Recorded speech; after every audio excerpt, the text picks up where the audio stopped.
Okay, I think we're good, David, if you want to go ahead and get started. Great. My name is David Lyle Williams. I'm pleased to be here today. I'm the author of The Road to Cisterna, Darby's Rangers in their most consequential battle in World War II. I want to thank you all for joining us today. I'm very much appreciative to LSU Press for publishing my book and for them for having this live talk session today on Facebook. During this call, I'll introduce myself. I'm going to tell you all the things we're going to talk about. I'll introduce myself, then I'll introduce you to World War II Rangers, especially Darby Rangers. Then I'll give you the time frame for my book during the war. I'll tell you how I got involved with the Rangers and why I wrote the book. Then I'll give you a few brief stories. They might make you want to know more. Then briefly, I'll tell you how I wrote the book. I'll tell you about my maps that are in the book. They're the best ever. They're the only maps that have ever been made like this for a military book. Then I want to give you a brief summary of the Battle of Cisterna. Tell you how I told the Battle of Cisterna by the clock. Then tell you about the aftermath of that battle where Rangers were captured. And finally, I'll give you some comments on what it took to produce the book. So first of all, here's what the book looks like. It's a really good looking book. LSU did a great job on it. The picture that's taken on this book was a picture taken by Phil Stern, who was a Ranger himself. And this is a picture of Rangers on a patrol of the 1st Ranger Battalion in Algeria, probably late 1942, possibly early January 1943. You can purchase the book from the LSU Press, or you can purchase it from my website, which is theroadtocisterna.com. For all the books that I sell, I'll endorse them and sign them. So to introduce myself, I'm a resident of Lafayette, Louisiana. Lafayette is a town of about 200,000, about an hour west of Baton Rouge. I went to LSU, graduated with a commission ROTC, and that was in 1966. I was in the military in 67 to 69, so you can see I've been around a while. After the service, I went to Colorado State University, and I earned a PhD in wood science, but most of my work was actually in the business school. Since then, I've owned and managed sawmills in the lumber industry for the past 50 years. I've been married 59 years to my wife. We met at LSU. She's also a graduate of there. We have 3 grown children, and we have 8 grandchildren. Give you a brief summary of the 6 Ranger Battalions in World War II. The 1st Ranger Battalion was formed in 1942, and it was trained by the British Commandos. They fought in North Africa, Sicily, and Italy, all under the command of William O. Darby. So the way they came about is that the Chief of Staff, General Marshall, admired the way the British Commandos would go deep behind enemy lines on raids, the way they would lead an invasion, special operations of all sorts. And he wanted the United States to have a unit very similar to British Commandos. There was also another battalion, the 2nd Ranger Battalion. You'll see them on television on Memorial Day and Veterans Days. They're famous for scaling the cliffs at Pointe du Hoc. That's the 2nd Ranger Battalion. The 5th Ranger Battalion was famous for invading France on Omaha Beach on D-Day, June the 6th, 1944. The final Ranger Battalion is the 6th Battalion. They were in the Pacific.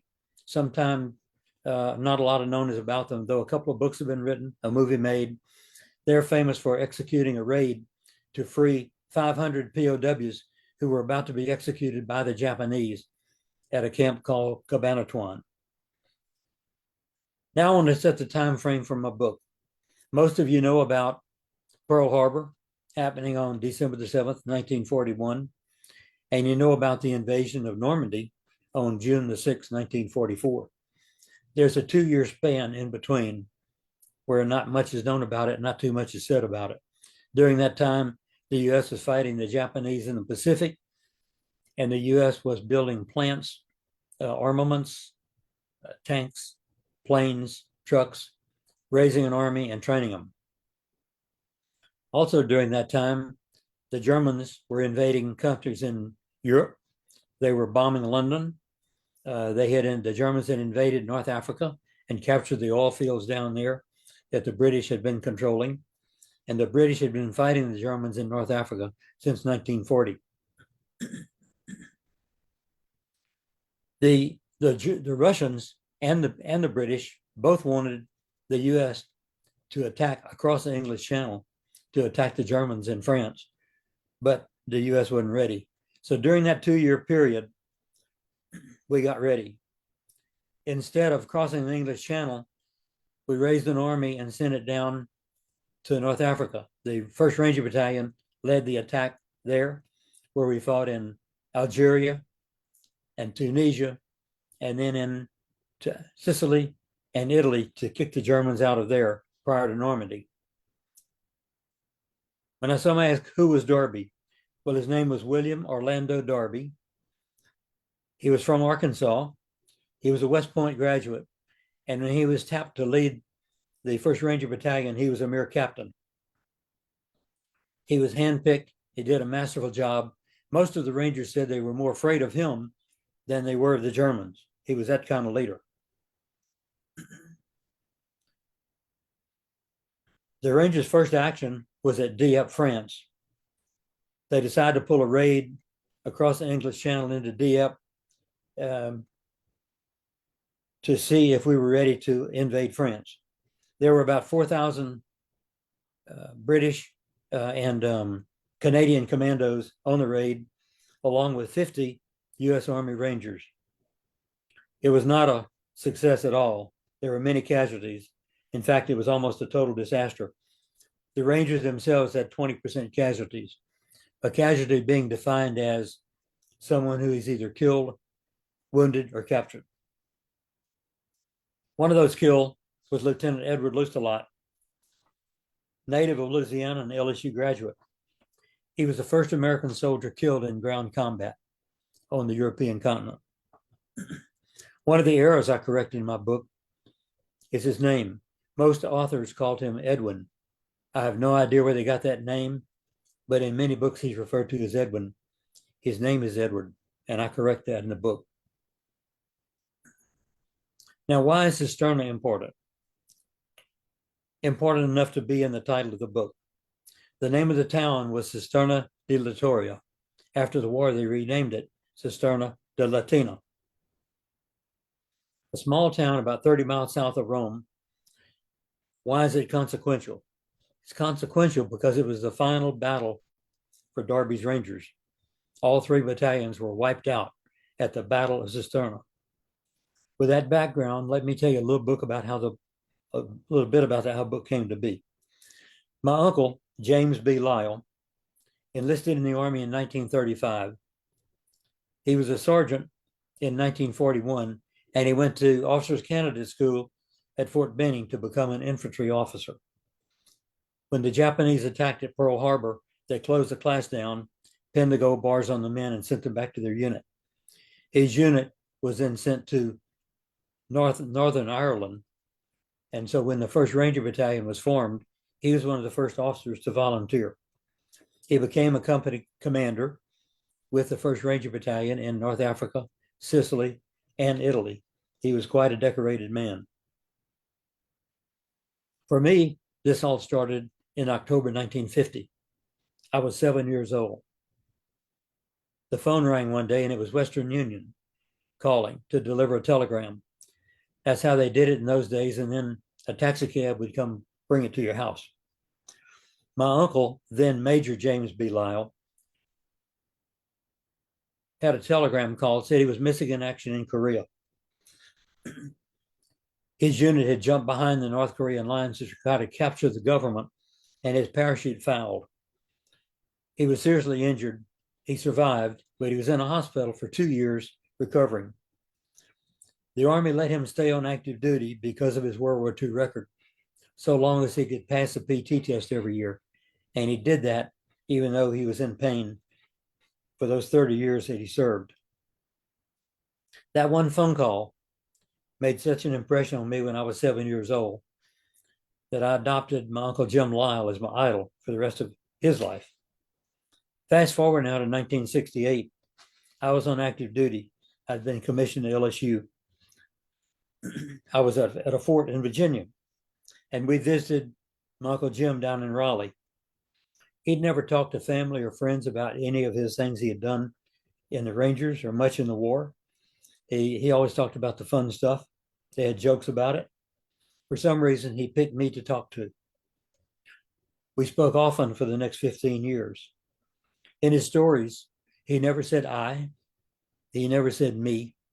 He always said we or they. He was a very modest man, but I always felt like there was more to his stories than that. When he passed away, he left me all of his records, his files, stories he had written, articles he had written. I have his commando knife. I have all of his medals. I have his stories in my heart and in my head. And that's why I dedicated the book to him and to the men of Darby's Rangers. And my Uncle Jim Lyle is the only Ranger in World War II who's been inducted into both the Infantry OCS Hall of Fame and the U.S. Army Ranger Hall of Fame.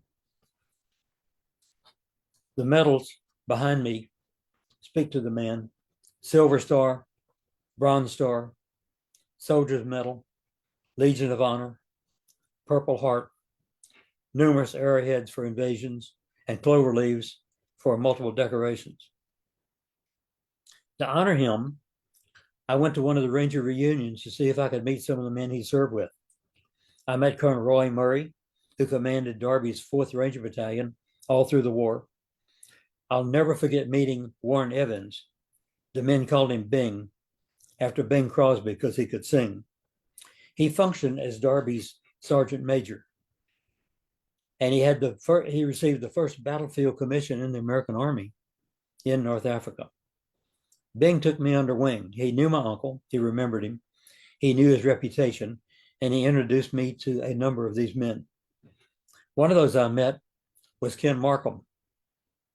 Ken Markham he was a corporal, and he had been the lead scout at Cisterna. Ken comes up to me and he said, "So you're Captain Lyle?" I said, "No, I'm his nephew." "What's your name?" I told him. He said, "Well, son," I was 52. He said, "Well, son, I probably can't remember your name, so I'm just going to call you Jim." So he called a bunch of guys over and said, "Guys, come over here and meet Jim Lyle." So it was a huge honor to me. I didn't deserve it, but for about 15 of those guys called me Jim as long as I knew them. One evening at the hotel there, I put a dictaphone on a coffee table in the middle of a group of people. Bing was there. Ken Markham was there. Let's see who else. Red Gilbert, he was known as a mortar man for the 1st Ranger Battalion. They just talked. Bing kind of led the conversation. They began talking about their war. I didn't have to ask questions. I said very little. Bing took the lead, and it's just like they were all talking to him or talking to me. So that gave me a jump start on some stories that I otherwise would never have gotten. The next reunion was at Fort Benning. The Rangers were having their business meeting, and Bing came out of their meeting and said, "David, the men want to elect me president, but we're all too old to continue." He said, I can't accept the job because the job of the president is to host the reunion. But if you can help me, I'll do it." So I attended a planning meeting at his home in Indiana. And after that planning meeting, he drove me to Jasper, Indiana. We went to a very old church, very old Catholic church, on a Saturday night about 9:30. The doors were still unlocked, and the chancel area was dimly lit. We walked down to the front, and I'm wondering, we're Methodists. What are we doing here? So after we stood there for what seemed like an eternity, Bing turned to me, put his hand on my shoulder, and he said, "Never let this die." So those have been my marching orders since that time. Bing actually wrote the foreword to my book. It turned out to be about 15 pages, which he signed, but LSU said it was far too long, so we had to shorten it. And it's a much shorter one, but it's a recap of his thoughts. Over the next 2 decades, I met many Rangers and many of their family members. There was a Ranger guest book site in the 90s. People could write in on it. They might say, I'm a nephew or a son. I'm looking for a certain Ranger. I want to know more about my dad. Or a Ranger might write in on the site and he said, I'm looking for my foxhole buddy and name him. Does anybody know where I can find him? So I would sign into that 2 or 3 times a week. I would make contact with everybody and ask for contact information. Over the course of the next 3 to 4 years, I had almost 600 names and contact information from that one website. So it began as a mission of connecting families and finding out who they were, turned into helping families get their records. As the years went by, it turned into even more than that as we formed the Sons and Daughters to help host World War II reunions.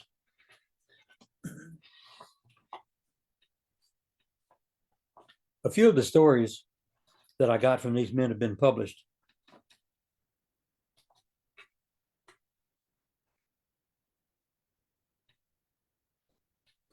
I'm sorry, messed up. So we've been hosting reunions since that time. So I wrote the book to honor my uncle and the men he served with, the hundreds of other Darby Rangers, most of whom spoke very little to families. Most of them had survivor guilt. Most had some form of PTSD from extended combat. They would talk to a total stranger sooner than they would talk to a family member. 400 of them are named in my index. And my book speaks for those who could not or would not speak for themselves.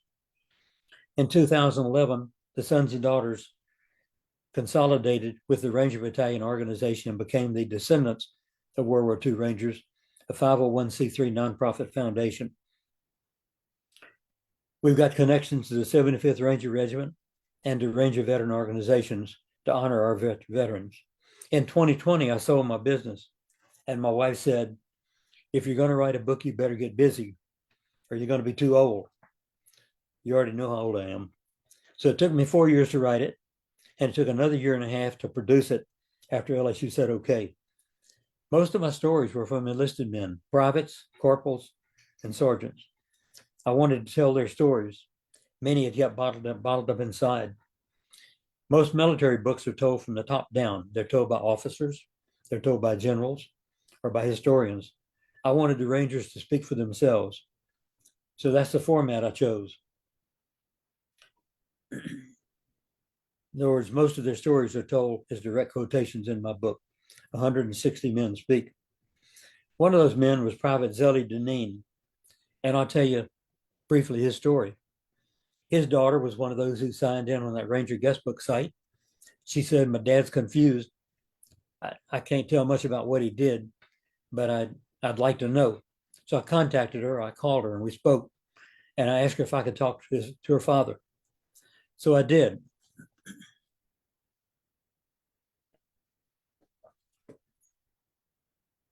When I got Mr. Deneen on the phone, I asked him, what did you do before the war? And he said, I worked in a sawmill. Ding. I said, Mr. Deneen, what did you do? He said, I ran a planer machine. I asked him, was it a Stetson Ross? He said, yes. And so we talked about Stetson Ross planer machines for about 20 minutes. And then he said abruptly, okay, I got to go. That's a modus operandi for most of the phone calls I had with these men. I would call him back in about a week and he'd be ready to talk. He told me his stories, not all in the correct order, but I already knew enough by then to know what the order was. I wrote his story and sent it to his daughter, and she was thrilled to death to finally know exactly what her father had done. So how did I write the book? Well, I learned a long time ago that it took a long time to write a book, obviously for me. But nonfiction takes the longest. My book is all nonfiction. Everything is true in the book. Data takes a long time to collect. Fortunately, in my case, when I decided to start writing, I had most of the data. Some came from memorabilia written by the Rangers. A good bit of it came from my own conversation with them, notes I'd made. Some came from memorabilia written by Rangers family members, compiled from Rangers letters and stories. A few stories had been published, and if I could verify the author, the writer, and I could trust the writer, I may use some of those stories. By this time, 20 minutes into this project, I knew the basic facts, and I could discern from fact from fiction. I found that I had several stories that corroborated each other. I'd never thought about that. I was thrilled to find that. But I didn't even realize that until I laid these all out sequentially and began to figure out what I'm going to do with them. I knew I needed a strong editor. I called on Dr. Arthur White. Dr. White had taught two of my children Western Civ at the Episcopal School of Acadiana near Lafayette, and he also taught 15 years at the college level at the University of Louisiana. He's also a published author. We'd meet on Saturday mornings at my home for 2 to 3 hours for about a year and a half. He was an incredible editor, committed to helping me get this book done. He taught me never to mention a town without locating it on a map. I can't say enough about Dr. White. Basically, there would have been no book without him. Every writer needs a Dr. White. Now then, it was time to put the bones together. This was the challenge, how to do it. I wanted to use all the stories I had, even though I know I might have had too many. I also wanted to make maps. I believe maps ought to tell a story. And again, Dr. White came to the rescue. He had the idea that he would draw the maps to scale using Google Earth. He located towns, key terrain features, roads, bridges. Then I added troops, Ranger troop locations, showing them with military map symbols. Then I found a graphic artist who actually redrew all of this using icons, and she added lines showing troop movements and then put arrows on them to show direction of travel, and then explosions to show where the battles were. All 12 of our maps are made like this. I've never seen any other maps like this in any other book. I'm proud of them. Each map tells a story, and that was one of my main objectives in the book. In the book, I cover all of Darby's major campaigns and battles, from North Africa through Tunisia, Sicily, Italy, into the mountains, finally the battle at Anzio, and the Cisterna battle, the final battle. My favorite story of the Rangers was on a rainy night in Tunisia. 4 Rangers were out on a patrol. They were sent out to locate the Germans. This is what you did on patrol. You'll find the enemy. Probably don't contact them. Touch base, locate them, and come back. Try not to get into combat. So they came up on a Ranger park. There were 4 or 5 tanks parked there, and the Rangers were having dinner. They had their chow out there. Were cooking it. The Rangers could smell it. It was a dark, rainy night. They said they could hardly see their hand in front of their face. The Germans were hunched over going through the chow line. So they did a brief huddle, decided they could make that happen. So they hunched over. They went through the German chow line. They got their food, took it out behind the tank, ate it, set some explosives, and ran. These men were crazy. They knew what they were doing. They were very brave, that there was not much that these guys would not do. Now, a bit about the Battle of Cisterna. Little has been written about it from the Rangers' perspective. In my book, it's totally told from the Rangers' perspective, all 72 pages with 4 maps. My story is told by the men who fought there. One well-known book tells the story in 26 pages from an overview perspective, a recitation of other books. Another author, who's much more famous, told the battle in only 7 pages. He had one direct quotation, though. He quoted Darby talking to his Jeep driver. The Jeep driver was shaking, and Darby said, "What's the matter? Why are you shaking?" He said, "Colonel Darby, I'm shaking with patriotism." The quote was true, but it happened in Sicily, not at Cisterna, as stated in that book. I didn't try to correct all the errors I found like that, but I did correct some.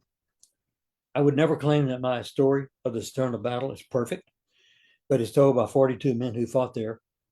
And unfortunately, now they're all dead. It's a different kind of story you won't find anywhere else. I'll give you a very brief summary of it. The US and British landed at Anzio, south of Rome on the coast, on the 22nd of January, 1944.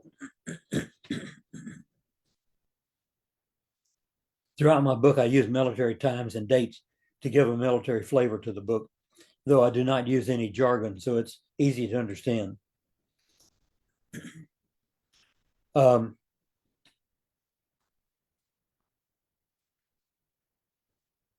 apologize. My two pages stuck together.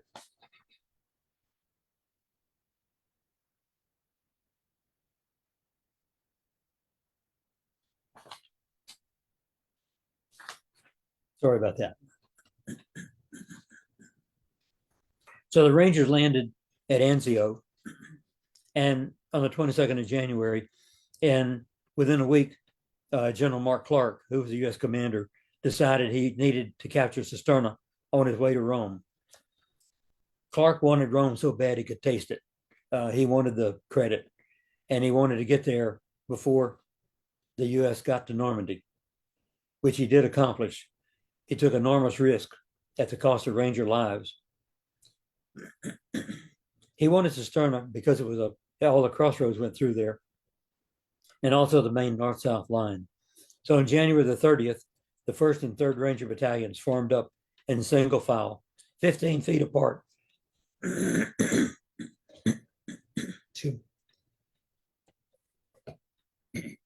a column over a mile long.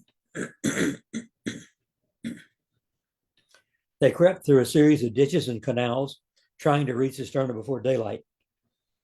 There they were to be reinforced by the 4th Ranger Battalion and by 2 U.S. regiments who were attacking in the same area.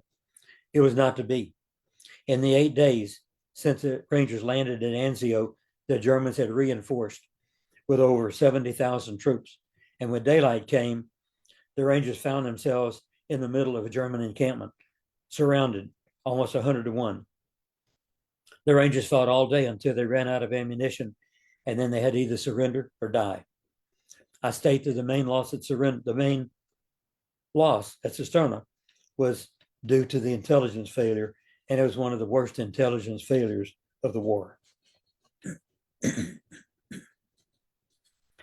Then I do something totally different. I tell the battle by the clock. That's never been done before. I tell the Cisterna battle by the clock. It makes it more understandable. From 0100 hours, which is just after midnight, until late in the afternoon when the Rangers had to surrender. The Rangers had watches, but they weren't looking at the watches. They were trying to survive. Darby's book mentions time twice, so I have 2 recorded times to use. There were several radio logs that mentioned times and locations, and the locations helped me with the maps. I had several Ranger stories that established times by mentioning known events that we had a time for. For events prior to daylight, that is between midnight and 7 a.m., I used astronomical times, and I described how the men used astronomical times to determine how much light there was. I explained that in the index, in the appendix, but it's far too complex to explain here in this short presentation. To establish the sequence of events, I use the times I developed, along with the knowledge of how the battle unfolded, according to the Ranger stories. After learning all the men's stories, I tell them together in order. If I was not sure of the correct time, I called it estimated. During the battle, I tell the exact time 26 times, and I estimate time 22 times. Most of those were not consequential. Almost every book tells us a Cisterna battle. They tell it that the Rangers were ambushed. The Rangers were not ambushed. The Rangers ambushed the Germans, and I tell why in my book. Almost every book says that only 6 Rangers returned from that battle. The truth is that 18 Rangers returned from the battle, and I named the 18. People had just repeated, writers had repeated what other writers had written.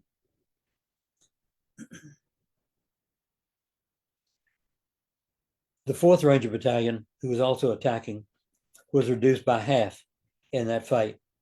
In their landing since Anzio through the end of the fighting at Cisterna, 4 of their 6 company commanders were killed. The 4th Battalion was reduced by half.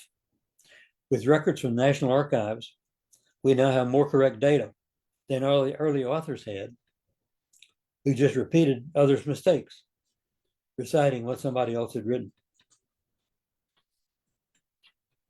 I named several of those authors in my book. I took pleasure in doing that.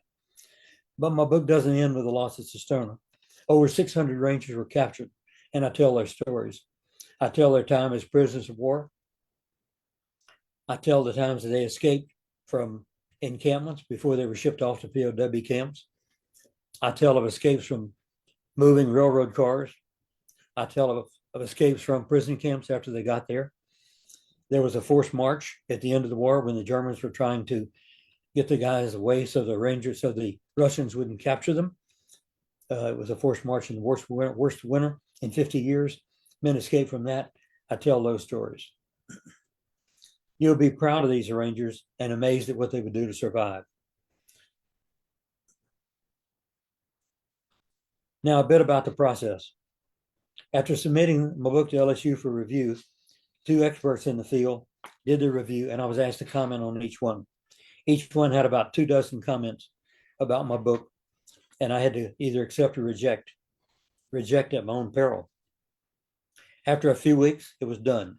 LSU said, okay. The problem was I had 150,000 words, and they said that it would cost too much to produce the book. So I needed to reduce it to 120,000.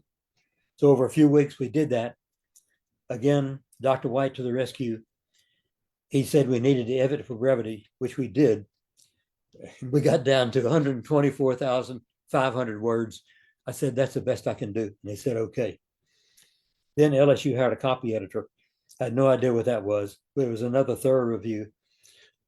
Then came entering the 1,200 endnotes, then the most extensive bibliography I've seen in a long time, and the appendix. I wanted to do that myself. I wanted to be detailed so that if readers search for something, they wanted something specific, they could find it. I would be remiss if I did not thank the men who reviewed my book and added blurbs on the back cover. All of these men are now retired. 4 are general officers who commanded the 75th Ranger Regiment. 1 is a colonel who commanded the 1st Ranger Battalion in Iraq and Afghanistan. Another is Command Sergeant Major, who is now the Honorary Sergeant Major for the 75th Ranger Regiment. Finally, 1 is a general officer who was the Chief of Military History for the United States Army. They all think my book is a good one. 1 in particular wrote the first blurb. Brigadier General William Lazinski Jr. assisted me in so many ways. I bounced ideas off of him. With his wide breadth of knowledge and experience, he was a huge help. He was selfless in his time, and he wrote, this book is extensively researched, exceptionally detailed, and meticulously documented. The road to Cisterna will be the definitive account of the 1st Ranger Battalion in World War II and will far eclipse anything previously written. I'm humbled by that. I'll also sell you my book if you want to buy it from me on my website, theroadtocisterna.com. So here we are a month out. I'm having fun presenting my book. I want to thank you all for taking the time to listen. And I think it may be time now for questions and answers if you have any. Thank you. Well, first, David, I want to start by thanking you. I'm sure as many of the men who you interviewed and their descendants have done through time for bringing this story and keeping this story alive and bringing it to such broad attention, and your dedication, literally decades dedicated to these men and their legacy. So let's talk a little bit specifically about the Rangers and about Cisterna and what happened there. You said it was really a failure of intelligence. And do you think that Clark's ambitions that desire was a key factor in this? Was he overly aggressive? Well, It's more complicated. Yes, it's true, but it's a little more complicated than that. He put a commander in, General Lucas, who was very timid, but he'd been successful in the past. Lucas had been successful, but he was very concerned that most of the equipment at that time was being siphoned off to England for the invasion of Normandy. And he was concerned that if he was aggressive, once he invaded at Anzio, that he wouldn't be able to get the supplies in case he was attacked by a superior German force. So while the two generals discussed what to do, the Germans reinforced. And the possibly the Americans should have attacked earlier. There's most of the historians agree there's no way to tell what would have happened. The Rangers could have taken Cisterna the second day after they landed. There would have been almost no opposition, but because they waited, the Germans built up. But one good thing that happened as a result of the Germans' attack at Cisterna, the Americans learned that the Germans had these 70,000 men in the area. Intelligence had not picked them up, and the Rangers' attack so discombobulated the German command. They weren't expecting this, that it took them 4 or 5 days. It took the Germans 4 or 5 days before they ultimately attacked the Americans on the Anzio beachhead, and that gave the Americans 4 or 5 days to prepare for this attack that they knew would be coming. Had they not had that time, they might have been wiped out. That's interesting, the way you talk about the immediate consequences of what the Americans learned from the defeat. In the long term, why is it important to study a battle like this, which was a loss and a defeat? Most of the books you read about are great victories, and so put it within the context of the larger picture of studying a battle like this and Darby's Rangers as well. Well, this battle is still taught at West Point, and I think the reason it's taught at West Point is probably because of the confusion among the higher commanders in terms of what to do. Ultimately, the commander in charge is going to make the decision, but he's also got to listen to the men under him, and they've got to decide, the best course of action. So part of the failure here was that there weren't enough American soldiers landing at Anzio at once to go ahead and have a decisive victory. It was a timid approach, and that was the biggest problem. That may be the reason the battle is still studied, because you shouldn't attack anywhere unless you have, normally you figure that you have to have at least twice the number of troops and forces and armament as your enemy to attack. You almost never attack an enemy that you know has superior forces than you. And I think that's one of the reasons this battle is still studied. Excellent, excellent. Thank you, David. Okay, we have a question. This is from Adrian. David, although there was a failure of intelligence at Cisterna, is it fair to say that from the Rangers' perspective, it was a success? I mean, the Rangers did their bit perfectly. Well, it's hard to claim success when you're wiped out. I would say from a Ranger standpoint, it was just a total disaster because it wiped out Darby's Rangers. The few survivors of the 1st and 3rd Battalion and the few survivors of the 4th Battalion were returned to the United States. The ones who had been there the longest, who were original Rangers from 1942, about 150 of them were shipped back to the U.S. and their battle time was over. The Rangers at that time, who did not have enough time in, to weren't coming home, all joined the first Special Service Force, and they fought the rest of the war with them. So to declare it a Ranger victory, in my mind, that would be hard to do. Sure. I understand exactly what you're saying there. One thing that struck me about the book, because you talked about leadership, a lot of these were young men who were serving in these in this unit. But what comes across is how really well prepared they were by some of the senior people within the ranks, and how they really acknowledge those. Because I think the individuals that you were interviewing were some of the younger ones that were within the unit, but they really acknowledge the people that trained them and how well prepared they were as soldiers. Well, that's true. The men of the original First Ranger Battalion, of course, were trained by the British commandos. They were the most well trained. Then, as the Rangers incurred casualties, they had to train their own men, and none of them had the precise training that they received from the commandos. The commando training was exceptional. They shot at the Rangers with live ammunition.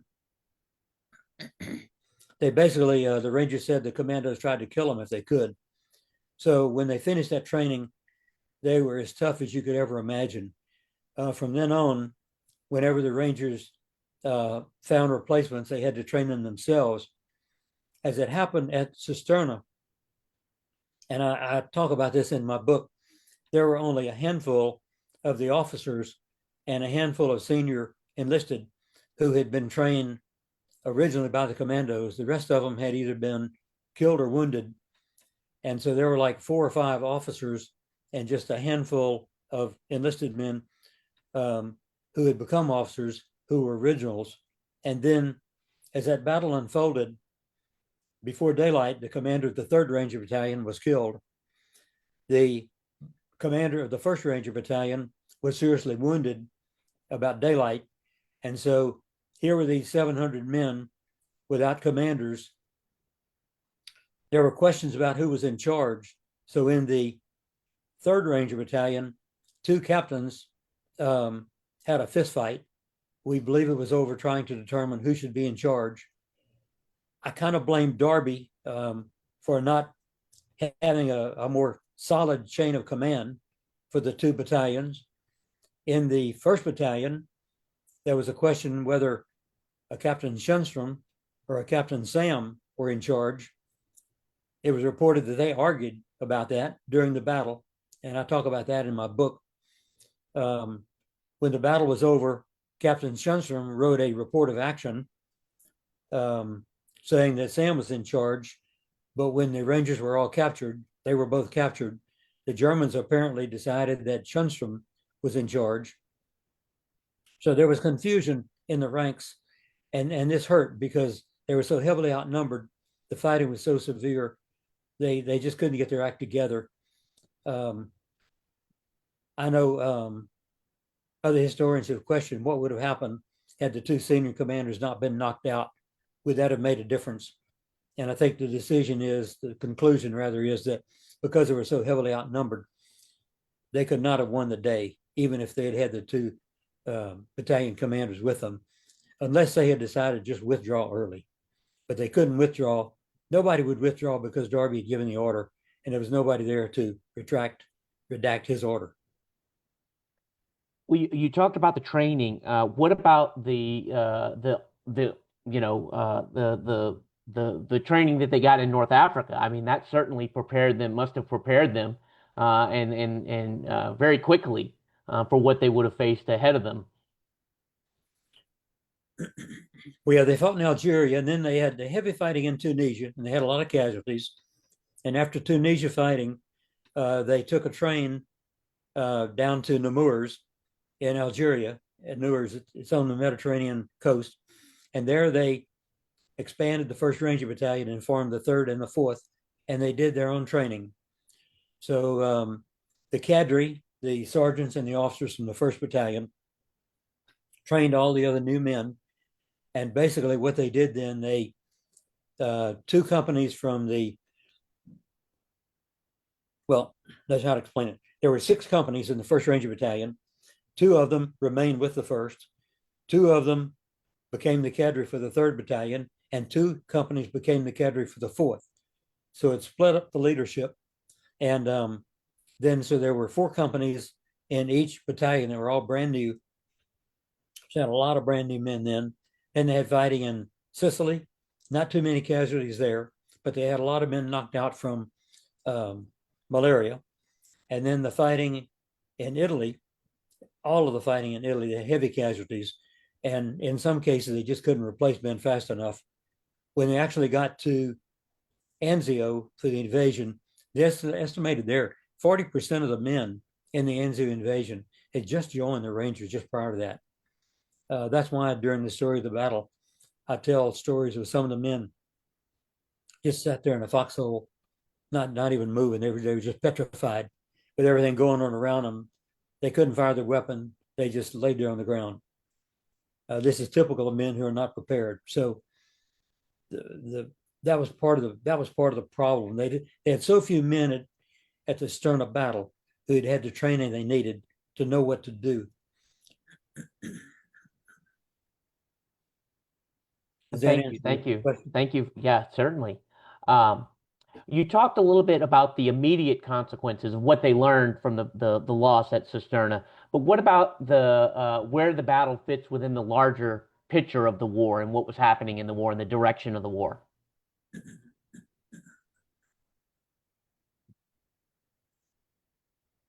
So where does Cisterna fit within the larger developments of what was happening in the war? Well, that basically kicked off the biggest battle in Italy, which is a battle at Anzio that went on for the next 3 months. The American casualties and the German casualties were extreme. The ground was flat. There was very little terrain. The Germans threw everything they had. They brought in some of the biggest guns you'd ever seen. They brought in railroad guns that fired a shell that was 2.5 feet in diameter.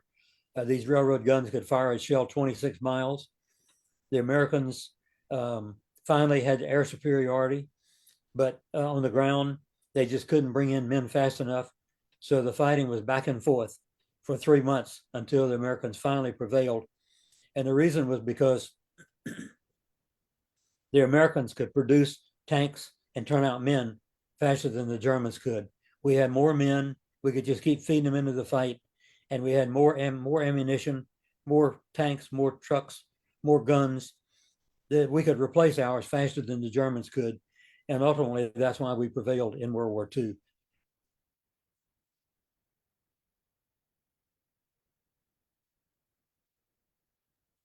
Excellent. Thank you, David. Um, I know you've got a lot of events coming up, and you're planning to do a lot of events. Why don't you share some things where people can come out and hear you? I know you have the international conference that's coming up at the World War II Museum. Yeah, I'm very excited about that.